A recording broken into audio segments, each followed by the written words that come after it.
ইরানকে ঘিরে ওয়াশিংটনের করা হুঁশিয়ারির মধ্যেই ইসরায়েলের দক্ষিণাঞ্চলীয় বন্দর শহর এলিয়াতে ভিড়েছে একটি মার্কিন যুদ্ধজাহাজ। ইসরায়েলি গণমাধ্যমের তথ্য মতে ইরানকে চাপে রাখতে এই মোতায়েন, যা যুক্তরাষ্ট্র ও ইসরায়েলের চলমান সামরিক সহযোগিতার অংশ। ইসরায়েলি সংবাদ মাধ্যম ইওনেট জানায়, আকাবা উপসাগরের এই বন্দরে জাহাজটির অবস্থান ছিল পূর্ব পরিকল্পিত।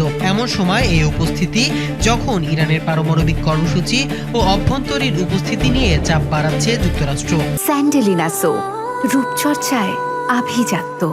প্রেসিডেন্ট ডোনাল্ড ট্রাম্প হুঁশিয়ারি দিয়ে বলেছেন, শর্ত না মানলে সামরিক পদক্ষেপ নেওয়া হতে পারে। মার্কিন নৌবাহিনীর তথ্যে জানা যায়, মধ্যপ্রাচ্যে বর্তমানে রয়েছে একাধিক ডেস্ট্রয়ার, একটি বিমান বাহিনীর রণতরী এবং কয়েকটি যুদ্ধজাহাজ। এর জবাবে ইরানের সর্বোচ্চ নেতা আয়াতুল্লাহ আলী খামেনি বলেন, ইরান হুমকিতে ভয় পায় না, তবে আক্রমণ হলে শক্ত জবাব দেবে। তিনি সতর্ক করেন, যুদ্ধ শুরু হলে তা আঞ্চলিক রূপ নিতে পারে, যা মধ্যপ্রাচ্যে নতুন সংঘাতের আশঙ্কা বাড়াচ্ছে। এই পরিস্থিতিতে কূটনৈতিক সমাধানের আহ্বান জানাচ্ছে বিভিন্ন দেশ ও আন্তর্জাতিক বিশ্লেষকরা, যাতে উত্তেজনা নিয়ন্ত্রণে থাকে। রোববার মার্কিন প্রেসিডেন্ট ডোনাল্ড ট্রাম্প দাবি করেন, ইরান যুক্তরাষ্ট্রের সঙ্গে সম্পূর্ণ আলোচনা করেছে, তবে তেহরানের এই হুঁশিয়ারির পর মধ্যপ্রাচ্যে নতুন করে সংঘাতের আশঙ্কা বাড়াচ্ছে।